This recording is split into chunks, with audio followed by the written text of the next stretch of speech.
laawol kisal ko laawol peewal e ɓantal. Bismillahi rahmani rahim. Alhamdulillah, wassalatu wassalamu ala rasulillah wa ala alihi wa sahbihi ajma'in wa ba'd. Wallahu ta'ala alam.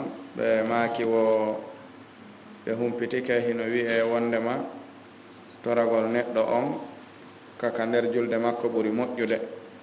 Si tawi noon neɗɗo on wawata torade haaju muɗum on ka nder julde, si tawi kadi haala janana sellata wowlugol ka nder julde, on say sellanay neɗɗo on ka o acca ha o salmina o toro haaju makko on ka yaasi julde ɓay o wawata wolude haaju on ka arabu ka sellata na ɗum wi'ugol ngol taw sellata toragol siwana ka nder julde, ngol ɗon konngol karamo koɓɓen wowlalingol ko ɓe inni neɗɗo juulowo ha salmina yalta toro non on say ka yaasi jogito ɗum aada jogito ɗum jikku wiya ko ɗon tun torete. Ɓe maaki himo waywa misal arɗo ka lanɗo toragol haaju makko ha o udditana baafal ngal o naati ka galle lanɗo on, ɓe fewtodiri o hiwrimo ha o gayni lanɗo on newnanimo, ɓe waynodiri o yalti o dari noon ka ɓaawo kurde baafe ɗen fo ferma o fuɗɗi wiide hara miɗo faala kadi ya wallande fi hunde kaari, miɗo faala kadi de wallitede fi hunde kaari. haray andi ɗo ko waɗi nelaɗon ɓe maaki aqrabu ma yakunu l abdu ila rabbihi wa huwa sajid summa ida kharaja min assalati wa da'a sikka haray no ɓattodiri e ɗum ɗo.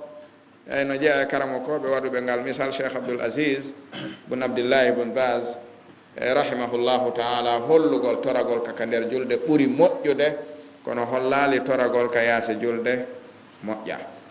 waɗi karamo koɓɓen ɓe wi'i kadi no jeeya no keeli ka du'a jaabinte ba'da tashahhudi al akhiri qabla salami wa ba'da salami min as-salah. si neɗɗon taƴike ha gayni atto o salminde ɗon ko nokku so torike ka o jaabinante, si o salmini kadi ɓaawde o salmini ɗon kadi ko nokku ka o jaabinante. karamo koɓɓen no waɗi on nokku jaabinteɗo koni tun ka o ɓuri ɓattade ɗon ka jaabinteɗon o huwa sajid, kono hollali nokku goo ko wona ɗon jaabintake. ɓe waɗu ngal ɗa misal feruɗo nder julde nden fof toragol waɗi ka yaasa julde tun toragol hollugol misal makko ngal, kono hollali so yalti ka nder julde wona nokku ka o toroto aslan. amma haala janana kan ka nder julde e konngol ɓurgol sellude ngol ko angal sellugol wowlugol haala janana ka nder julde ɗum ɗon ɓuri ko sellude ko karamo koɓɓen al jumhur yaari. amma imam Abu Hanifa kamɓe ɓe salaki ɗum, yiɓe jaɓi attakallum bil farisiya fi salah wal farisiya ajnabiya laysa arabiyan, kamɓe hiɓe jaɓi ɗum kono laalla qawlul jumhur asah wa arjah, kono ko mahallu khilaf. en wiyali hino harmi toragol siwana ka nder julde ma ka sujud ko ɗon ɓuri moƴƴude toragol, nokkugo ko ana ɗon no selli toragol, sendidiren ko ɓuri moƴƴude